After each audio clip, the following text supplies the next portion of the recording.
Hello, everyone, and welcome to another episode of Secrets for an Inspirational Life.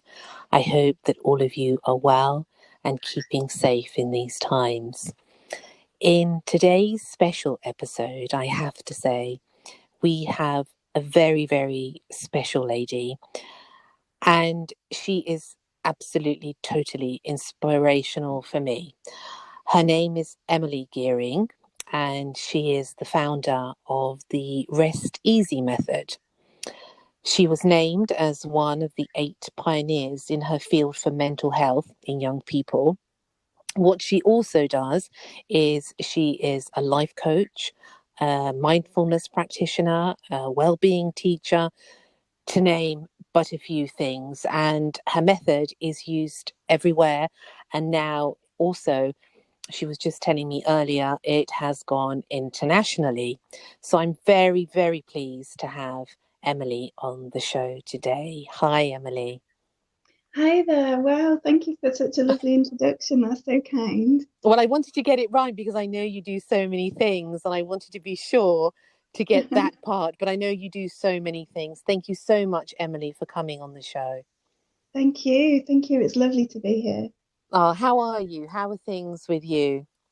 Yeah, really good actually. Yeah, it's been interesting times, hasn't it, during lockdown, but we've been Yes. really busy taking everything with Rest Easy online. So now people can access all the training tutorial videos and there's a membership site. So normally we do everything face to face with businesses and schools, but during lockdown we've had to go online, but actually it's been really, really interesting and really rewarding. So it's been actually a really nice time, to be honest. Now, I want to know, and and I'm sure the listeners would like to know about this method because how it came about, it's quite an extraordinary story. And Mm. I would like you to share a little bit about yourself and how you came to do such a wonderful project to launch something that has really helped so many people. And, you know, I know from before, from talking with you before, the chats that we have had, it is really a phenomenal way to help people. I know you've launched some new things as well with it. So, please share also your journey about how you got into it and about your life, because your story is really phenomenal, how you began and to where you are today. Okay, well, thank you. Yeah, so basically, I started with social anxiety and body dysmorphic disorder when I was about 10. And the reason for that was that we moved house a number of times. So I went to 5 different schools from the age of 4 to 11. And I really found that last move when I was 10 was just quite overwhelming. I was struggling to fit in. And I had really like a very low self esteem, lack of confidence. And I had a bit of a fear of being seen. So I used to cover my face a lot with makeup and wear my hair down as much as possible and things like that. And I really found my lack of confidence meant that I was a bit of a target for some controlling people in the future. I had brilliant family and supportive friends, but later in my life, when I was around 16, I ended up into violent relationships. So from 16 to 21. And looking back, I think that was because, I just didn't have this confidence. I didn't believe in myself. I was very self aware, very insecure about my body.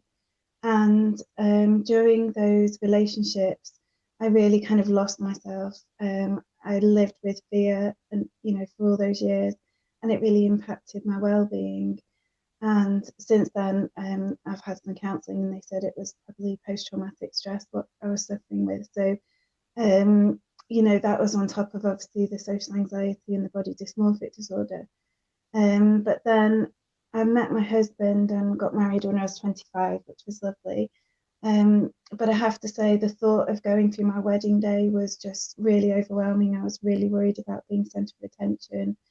I really was having panic attacks about whether I could actually go through with everyone looking at me. And um, so I got through the day and it was lovely. And then we went on honeymoon and I ended up having a bit of a nervous breakdown because I'd got through my wedding day and I thought, if I can do that, I can do anything, but I didn't feel any different.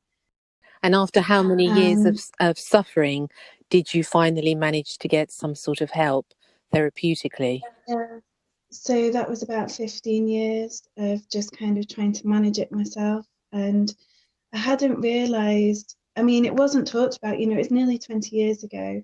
People didn't talk about mental health then. And I just thought I was shy and quiet. And I probably saw myself as a bit weird, a bit different because I was such a deep thinker and I would really kind of take everything quite personally. I felt really misunderstood. I was quite angry at the world. But now I understand myself. Obviously, I know that that was all part of the social anxiety. I'm actually an introvert. I've learned that about myself. So it's absolutely fine to want to be on my own and to have time to think. I mean, I'm quietly spoken. So people used to take the mickey out of me for that. But what I've realized is that it's not necessarily a bad thing. It just means I'm gentle in my approach and that's okay. And, all this self Yeah. acceptance and everything came from that. But yeah, so it took me a long time to even really kind of acknowledge that there was a diagnosis. And I did have the CBT, but obviously I just got married. I had quite a good job at the time. And the counsellor basically kind of said to me, well, you've got nothing to worry about. And I just felt that there was a real lack of understanding and compassion. But like I say, it was, nearly 20 years ago. And again, that kind of led me to like, well, it must just be me then. I must just be a bit strange. And I actually then read a magazine article about body dysmorphic disorder, and I then got a book, and it really helped me to understand the issues that I've been suffering with, and that I wasn't on my own. And that was really kind of like a turning point. And then I just became really, really interested in self development and really wanted to find as much information as I could. And I started training in EFT, which is emotional freedom technique, did Reiki, mindfulness, psychology, and life coaching. And really, along that journey, there was moments of like absolute clarity and understanding, and it was just, it's like breathing a sigh of relief. And then the really big turning point was when I discovered my purpose, and that basically I'd kind of not fulfilled my potential because of all my anxiety. And I was then just on a mission to, prevent anxiety in the future, because I thought, if I wasn't fulfilling my potential, what was happening to people out there? And I was asked to deliver mindfulness in schools, and I was going through the process of doing that. And I thought I want to make it a bit more fun, a bit more tangible, and also bring in some life coaching elements, because I'd previously trained to be a life coach as And had well. you trained to be a life coach, Emily, and to do mindfulness techniques because of what you had gone through? Is this how you actually got into it? Yeah, exactly. Mm-hmm. So I'd done the EFT training, which I really enjoyed. I then started looking at hypnotherapy because I had some hypnotherapy and enjoyed that. But in between times, I'd had some life coaching, and I thought, this for me is where it's at. I really want to empower people to help themselves.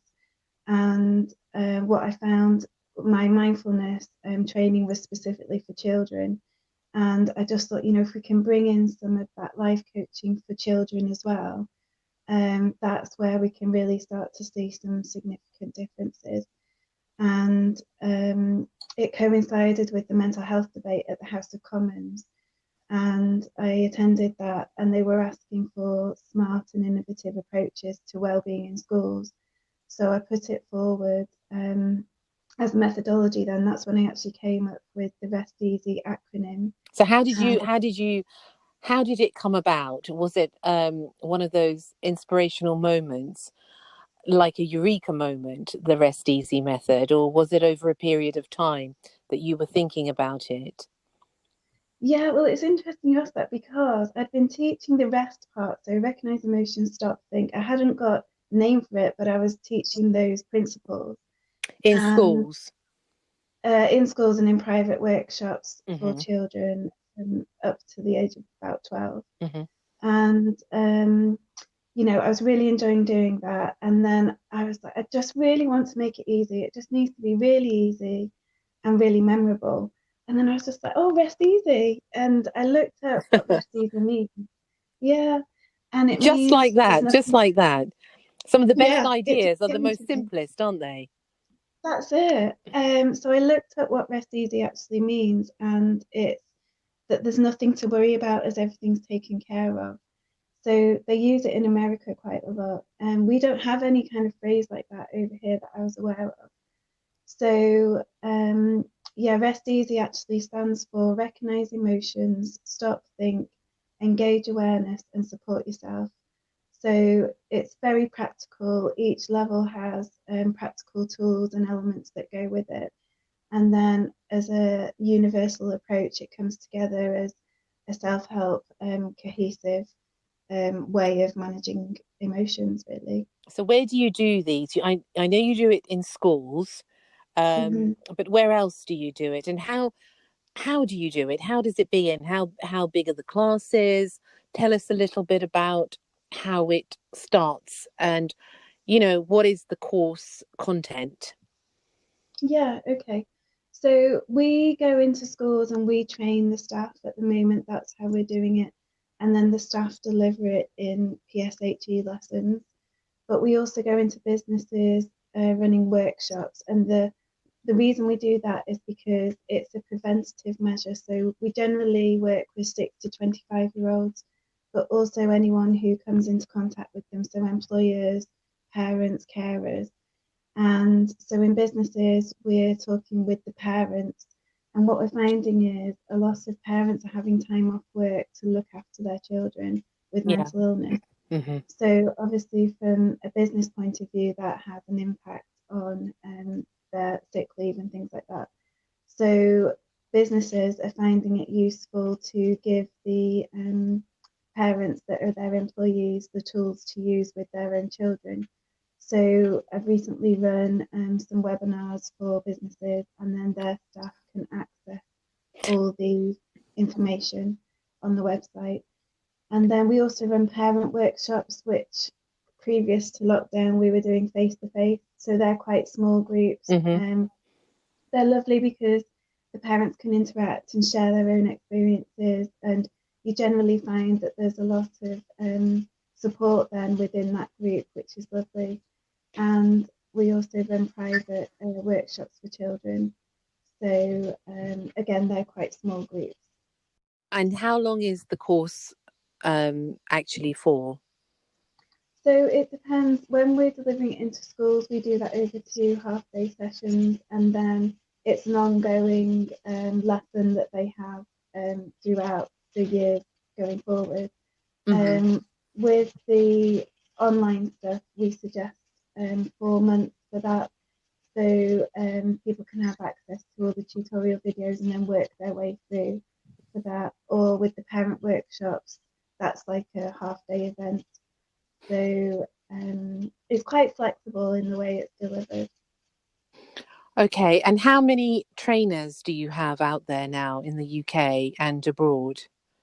Yeah, so we've got 8 coaches now that are trained in the method, and they go out and deliver it into schools.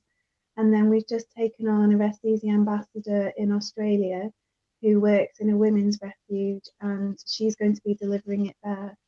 So we are actually looking for more ambassadors across the world who might want to learn the methodology and then promote it. So Okay, and um, you would then go and teach that, would you, to the actual trainers? yeah, ideally, I mean, previous to that, previous to lockdown, we were doing training days, and they would actually come and have that face-to-face training. But I've just managed to do it now on a digital platform so that Hmm. they could access that. So we've got more of a global reach, which is really a really positive thing to come out of this current situation. And what do you think that has made this method and you successful and unique? What do you think? Because it is a phenomenal success.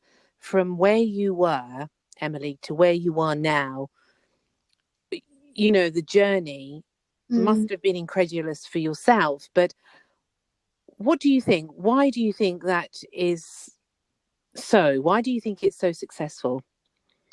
I think my life experience has basically made me very, very determined. I'm very motivated. Um, because I found my purpose and I was absolutely on a mission to prevent mental illness. So I just didn't want anyone to go through the sort of mental anguish that I'd been through. So I would definitely say my own life experience and my passion, but also I am quite creative and innovative. And I think it seems to happen. And I mean, I'm just so grateful to this, but I just seem to meet the right people at the right time who just understand where I'm coming from. So, attending the mental health debate, I met Danny Bowman, who is the head of campaigns at Parliament Street, and he then backed the campaign and that's been put forward.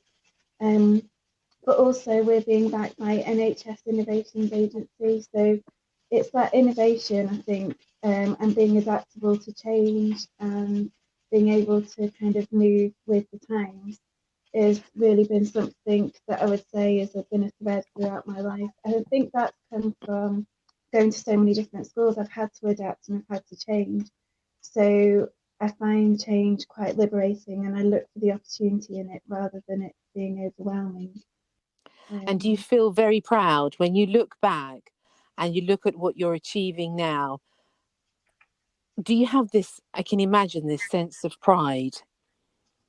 it's really interesting because I still feel there's so much to do. So I don't feel I've got to a stage where I can kind of go, wow, I've made it, I've done it, And I think I definitely have pride in my journey in that I've overcome so much.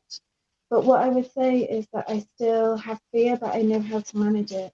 And that's something that's really important, I think, for the listeners that, you know, we don't, or I haven't got to a point where I stop being scared.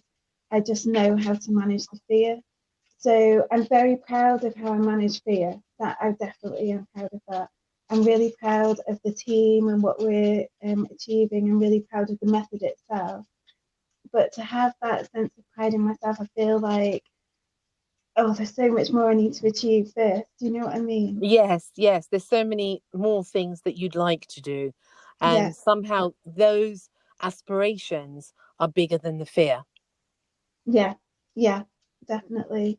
And also then purpose comes into it. So I was talking about this with a client yesterday that we all have fear, don't we, to any degree. And at Yeah. the moment there will be a lot of fear out there. And it's how we overcome that or work with it really is the key. But it all comes down to purpose. If you are absolutely on purpose in what you're doing, in your intention, in what you're hoping to achieve, then the purpose has to be bigger than the fear. And that I think has been something that I've moved through, I would say, over the years. But finding my purpose was the turning point because I'm just on a mission, really. I can't describe it in any other way. It's just like I'm I so think it's amazing, Emily, really. You know, what a line, when purpose overcomes fear. And mm, I think, I really do think this and I believe it. And I think that when we don't have a purpose, when we are ignoring our purpose, is when fear comes. mm, Because what it really is something from inside us, I believe, that is saying to us, this is not your path. yeah, When you find your path and when you find your purpose, I think then fear, dissolves exactly, yeah, because you're confronting fear and you're exposing fear, and fear is ultimately an illusion. yeah, It's not a real thing. I know we can feel fear and it feels real, but mm, we are more powerful than fear. yeah.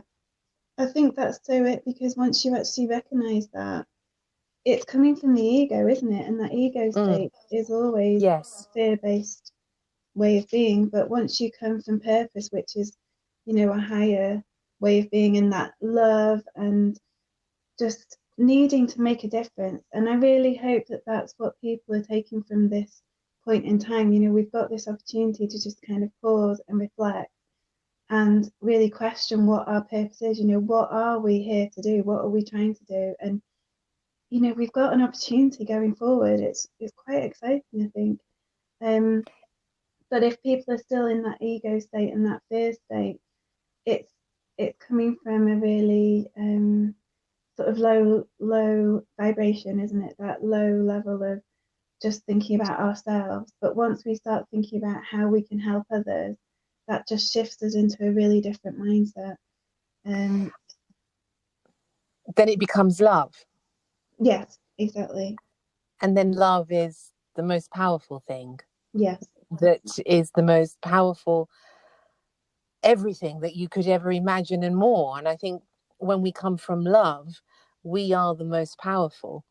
It's Yeah. to help one another, it's to have compassion with one another, Mm-hmm. to because if you didn't learn to love yourself, you couldn't be doing this now to teach other people to love themselves. Exactly. I know. I think that is the absolute key. And, you know, people say it all the time, don't they? You've got to love yourself before others, you can love others and others can love you. You've got to Mm. allow that love. But really, we do have everything we need inside. We've just got to tap into it. And I think, you know, as I said previously, that for me, it was feeling misunderstood.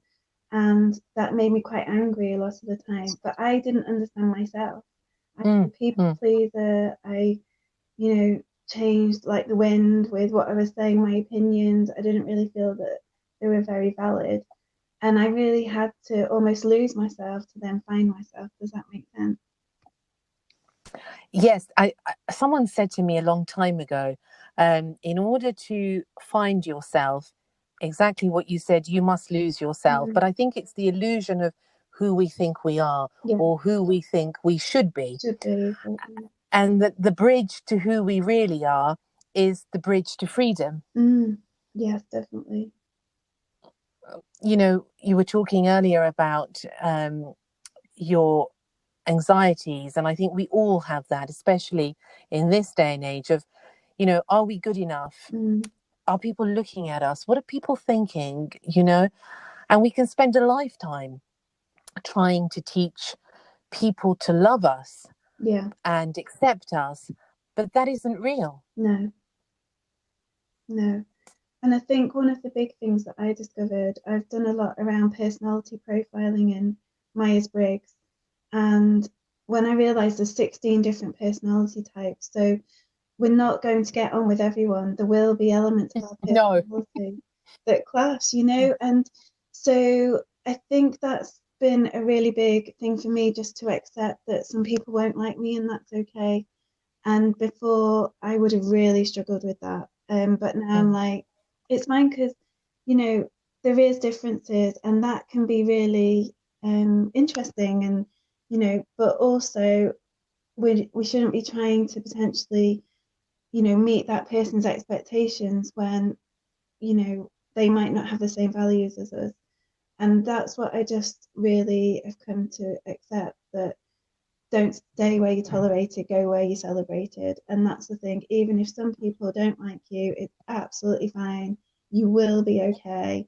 Just find your tribe, find those people that do get you and do understand you. And then it's just like a whole new world. It's amazing. It's so liberating.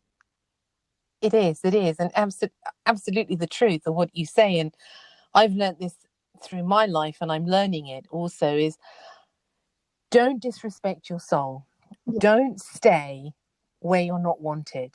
Mm, Don't stay where you're not respected, yeah. because ultimately it's a disrespect for who we are. I remember once, and it's a strange thing, I was in the garden. It was about a year ago, and I suddenly had this, you know, it was one of those heartfelt moments, you know, when you're listening to your heart, and it is really rather divine. Mm, And I'd had an issue with somebody, and you know, and they were criticizing, and you know, I never really like to displease people in that way, because I always try to let people be as they are, yeah. as I think that's the best way to be. But but you can't expect people to be like you. No. So this is a big learning curve. And I remember, whether it be my heart or my soul, and it was just this feeling, and this voice that said, but the most important thing is that you respect yourself. Mm. Once you respect yourself, then everyone will respect you who is meant to be with you. Yeah. And who is not, as you said, is not your tribe. Yeah. Yeah. There's no point in wasting a lifetime with people who don't get you. Exactly. Yeah. Because that can really impact on your well-being, and you can doubt yourself, but actually it's about those value systems. And if people have different value Mm. systems, then they're not going to get what you value. So it's like letting go of that. And I think that's where some of the mindful principles come in. And that's why I absolutely love having this awareness. So with Rest Easy, we talk about awareness, engage awareness. So awareness of ourselves, but awareness of others as well. So you know, what's going on, what's happening in that dynamic, what are you able to let go of, what are you maybe encouraging, and also what are you tolerating. And I think that is a really big thing, that quite a lot of the time, if we're people pleasers, we can end up tolerating a lot of situations or experiences that don't resonate with us. And why are we doing that? That's ultimately just to please others. So then we come into like non-striving, so letting go of trying to control things. Like you say, we can't control others. We shouldn't either. It's totally, that's up to them. They are there. Absolutely, yes. So what are we striving for? If we're striving to be liked, why do we want to be liked by people that haven't got the same value system? So it's just like let that go. And then acceptance, I think, is just so key. Accepting ourselves, accepting others, accepting the moment, accepting what's happening around us. And I used to think acceptance was quite a weak thing to do. But actually, it's very, very powerful to accept things, because we can't change them, we can't control things. So, letting go and accepting it is what it is really, really important, isn't it? It is. And to be, as you said, present in this moment, Mm, because in reality, there is no past. no, It's gone. There is no future. no, We don't know if we're going to walk there. no. We really don't. And I think it's this humbleness of being totally present in this moment, and being totally present. I don't know about you, Emily, but being present with somebody that you're sitting with, that you're talking Mm, to, and actually, accepting them in their entirety, yeah, and saying, whatever is going on, it's because it's going on in their world. yeah, It doesn't mean that it's because of me. It could be something completely different. And if we can find that bridge to each other mm, and meet halfway, definitely. a tolerance of each Yeah, other, yeah. And also that which is validation, isn't it? needed. Yeah, it validates then the person. I think that's what we're all looking for, some sort of validation that we're okay. And to be Mm. fully present with someone gives them that acknowledgement, whatever you are going through is okay, and I get it, and I'm here for you. And, it's really, really important.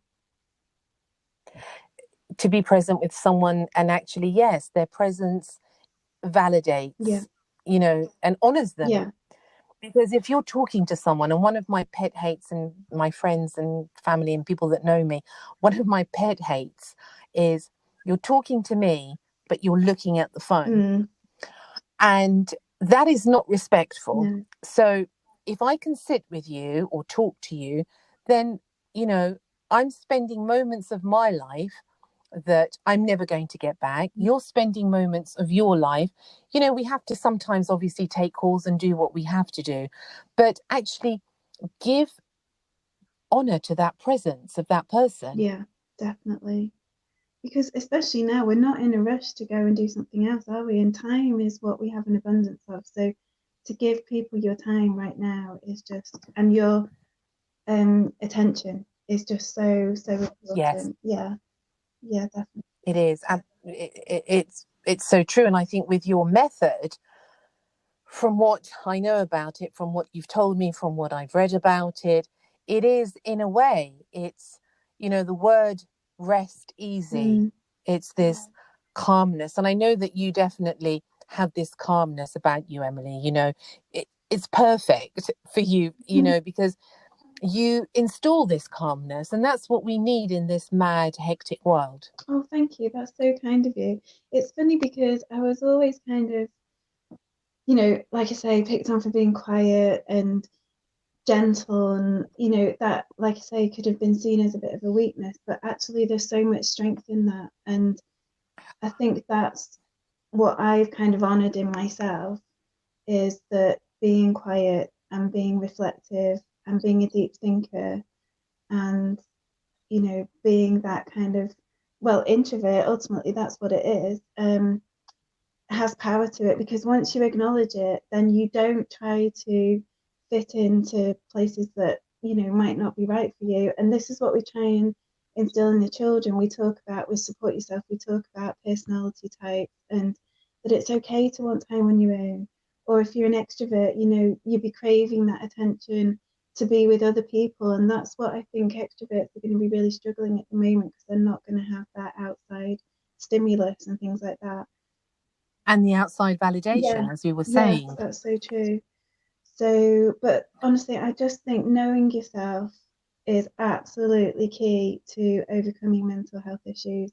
And that was really one of the big things I wanted to instill with Rest Easy is, recognizing your emotions. So recognize what is making you, we talk about being in or out of the zone, so your zone of resilience, what's making you be out of the zone, what's making your emotions, we talk about riding the wave as well, what makes you ride the wave, um, and just knowing yourself, because everyone's different and everyone has a different zone of resilience. And I think what I realized previously was, when I was struggling with all my anxiety and everything, I hardly had any resilience, and I was totally living out of the zone. It was just not sustainable.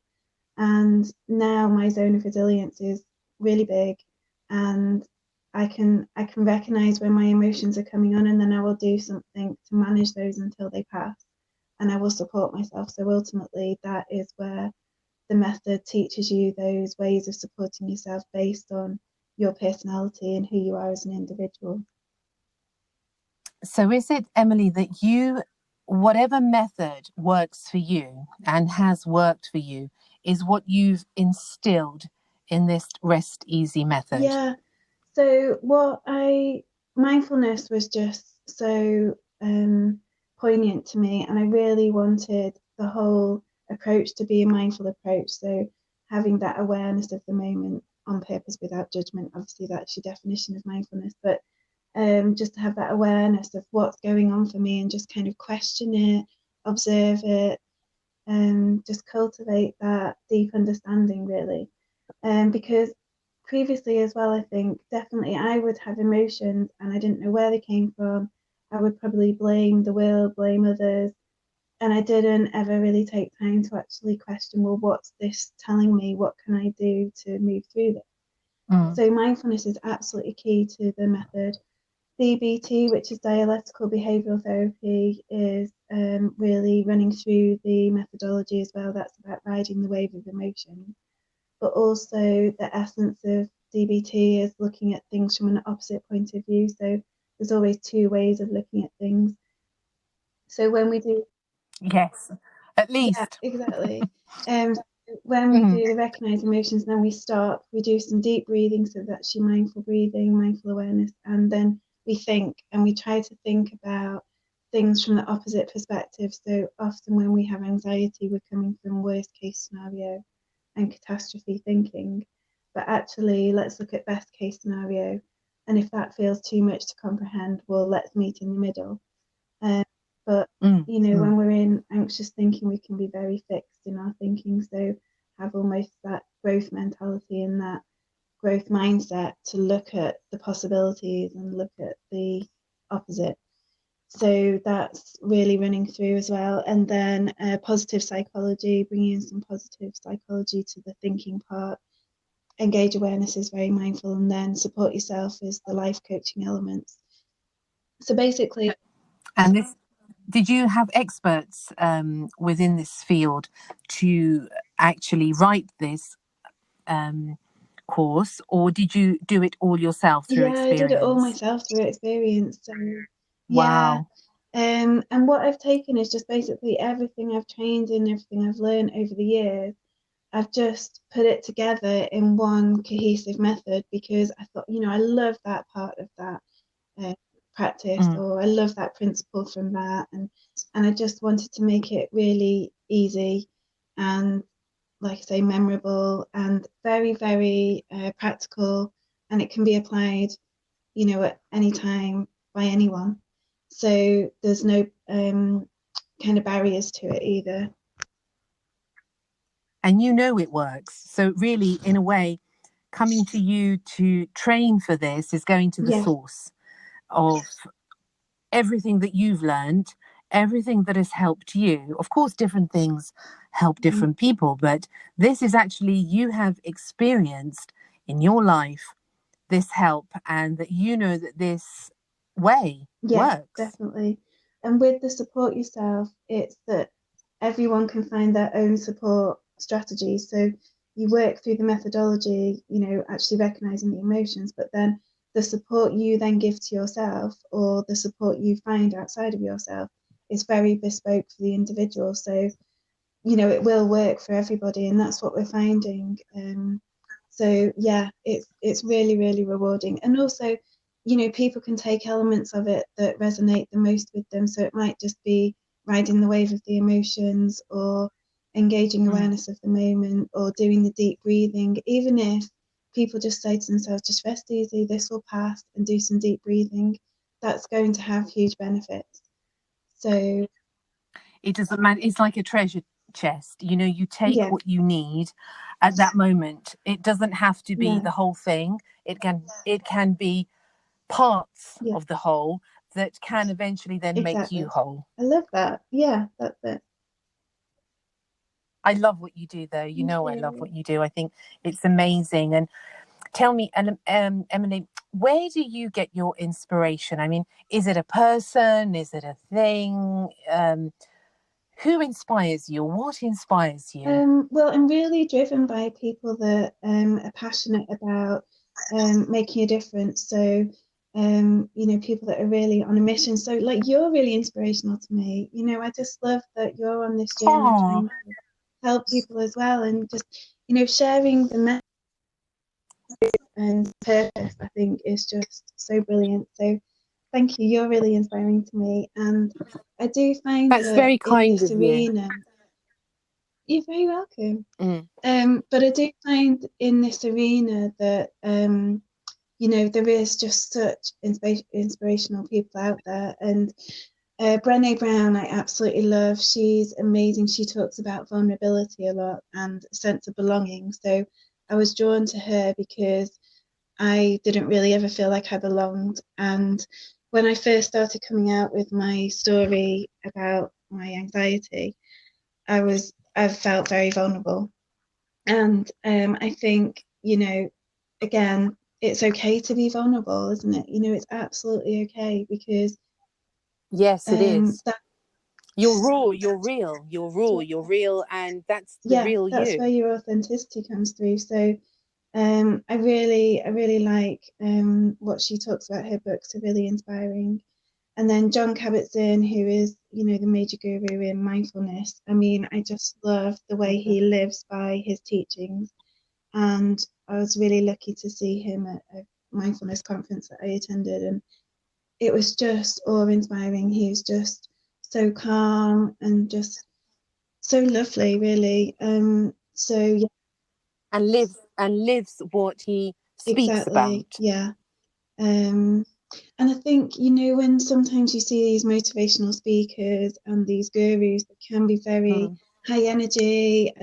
If you get into personality or anything, I find it really interesting. But you can go on some websites and it says who has the similar personality. And I can really resonate with how she felt so misunderstood, and she really wanted to get a message across. And she was trying to be really authentic in amongst everything. And I really admire that. And then also, actually, more recently, I find Meghan Markle's really inspirational. And I know she's had a lot of bad press and stuff, but I think she really stands by what she believes in. And I loved her quote that was about life isn't just about surviving, it's about thriving. And I think that is a real mind shift. And it's something I definitely experienced. I was in survival mode for most of my life. And now I can definitely feel that I'm thriving, on a daily basis. My brain is just so hungry for more information. And I'm, like I say, I'm just on a mission. And I think once you have that shift from surviving to thriving, it does change everything. So, yeah, I find her quite inspirational as well. Exactly, Life that's becomes a it. pleasure. And we don't have to just survive. I think we end up telling ourselves that sometimes, and we think that it is just hard work. But actually, once you've I think what happens is you get these moments of clarity throughout. If you're on this self development journey, anyway, this is my experience, but you get these moments of clarity. And every time you do, you go, oh, this is it. This is the turning point. And then something else happens. But really, you just end up kind of rolling with the punches, and that resilience grows. And then you realize no matter what gets thrown at you, you can get through it. And that's where that kind of self empowerment comes from. So, we are surviving the worst thing in the world. We're all getting through it. So we should all give ourselves credit for that. And you can spend years worrying about something that might never happen. But I would think not many people have worried about a True. global pandemic that brings the world to a standstill. But it's happening. We're getting through it. Yeah.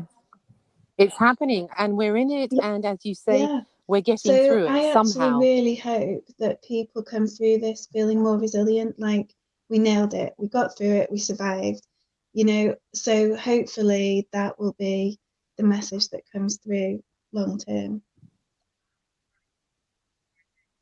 And whatever we go through in our life, whatever it may be, all the twists and all the turns, if we have, as you say, this resilience, then whatever life throws at us, we can give it our best. And Yeah, that's you all can't that's ask for any needed more than is that, our because if you've best. done your best, there's nothing else to do, is there? So yeah, and your best is yeah, It's true. exactly. What else is there to And do? actually, no one sets out to do a bad job. And this is the thing that I really do feel sometimes in social media and stuff. Sometimes people can really criticize others, but everyone is out trying to do their best. No one's out trying to do a bad job. So actually go easy on people, just have that compassion, like you say. Because you don't know what they're going through. You don't know what they're living through. And Yeah, to get up in the morning, even to get up, in the morning yeah, is a great achievement. It's not a small feat, it's a big feat for a lot of people. And we don't know. We really don't know. Earlier, mm, before I spoke to you, I had a delivery and a food delivery actually. And the gentleman that came in said, mm, oh, he said, I've had enough of this life. And I said, why have you had enough of this life? He said, I can't take it. And he was still, bringing the bags in. And I said, why? He said, I hope to go back to normal soon. So I looked at him and I said, because I think mm, everyone we meet has a message for us, whoever that may be, even in the smallest details. And I said, do you really want to go back to what was normal? And he stopped and he said, mm, well, not really. No. He right, said, but I don't know where else to go. And this is the thing. If you don't go back mm, to what you thought was normal, where do you go? And this is where I think people like yourself, Emily, and the work that you do, and the therapists, the healers, all these, the artists, it's a way to show mm, yourself actually, and, what can I do? What am I mm, capable of? What is my purpose? As you said, yeah, what's my purpose in life? Because he mm, didn't want to go back to where he was, actually, yeah. but he didn't know where to go. So So how do Yeah. we get people over that And I bridge? think that is the key, because no one really knows where they're heading, do they? No one knows. It is a journey. But I suppose, yeah. And also, in fact, I was interviewed a couple of days ago by a priest, and he was asking me about, kind of what, sometimes we can have this overwhelm, especially if what he's doing. He wants to save the world and save people, and I said, we are going to have this element of inadequacy at the moment, because we can only do what we can do with the information that we have, with the skills that we have. But we can actually look at everything as, what opportunities are there to help people right now. And I just feel that actually, with all the digital networks and technology, it's amazing what we've been able to achieve. So it's looking at the opportunities that are out there, but that takes a mindset shift. So, like you say, he's probably feeling overwhelmed with, I just want it to go back to normal, but normal wasn't really working. So, what can we do? Not Yeah, at all. And that's, yeah, what do we do? What do we do? And this is the point we're at, because I believe that we're at a huge yeah, crossroads of life. And we need to have mm, a huge shift within ourselves. People talk about this global shift, but we need to, as personalities, as souls, as beings, have a huge shift. And as you said, give ourselves, a pat on the back and say, you know what? yeah, You're getting through this somehow. However, the tragedies that you hear, the sorrowful things that go on, there's some beautiful things also. You can see the most yeah, beautiful things come from people. definitely.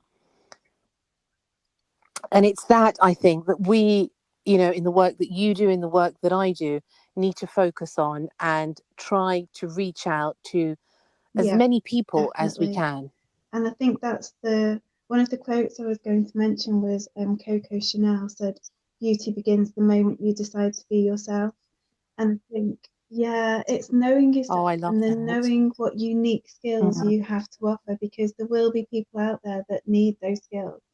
And whatever you're going through, whatever you've been through, your story will, it matters and it can help people. So, I think even if there have been some really dark times, what is the purpose to that? It's not wasted.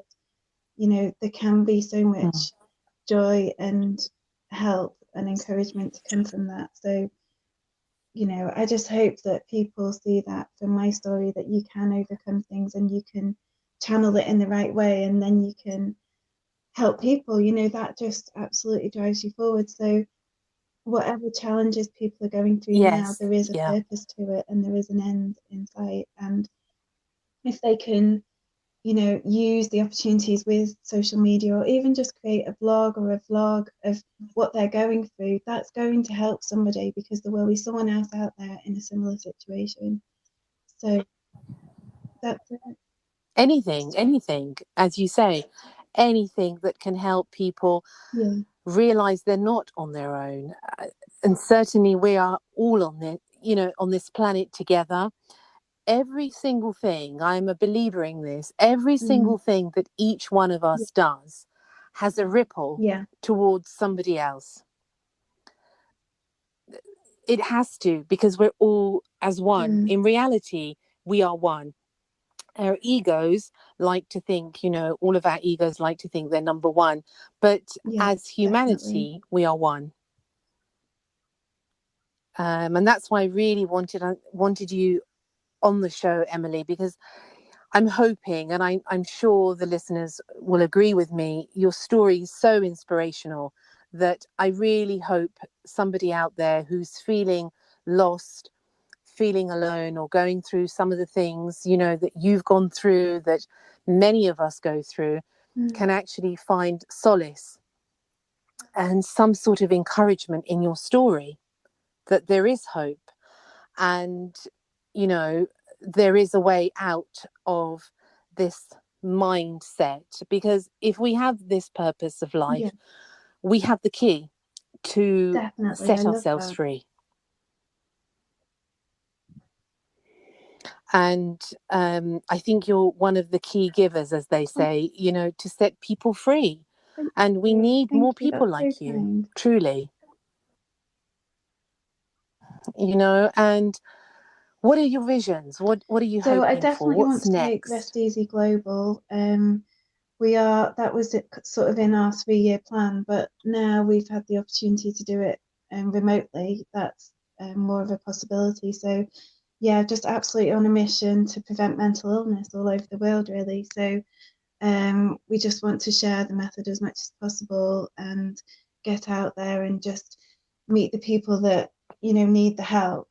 And then personally, long term, I'd really like to build a house in the countryside, and I really want to have a studio where I can write and make podcasts and do my training videos and run workshops virtually. So as I said, I am an introvert, and I think sort of for me, it was kind of like the next 5 years really promoting Rest Easy, getting out there and doing, meeting people and doing the face to face stuff, but with the view that long term I'll probably retreat a bit and be able to do everything from home.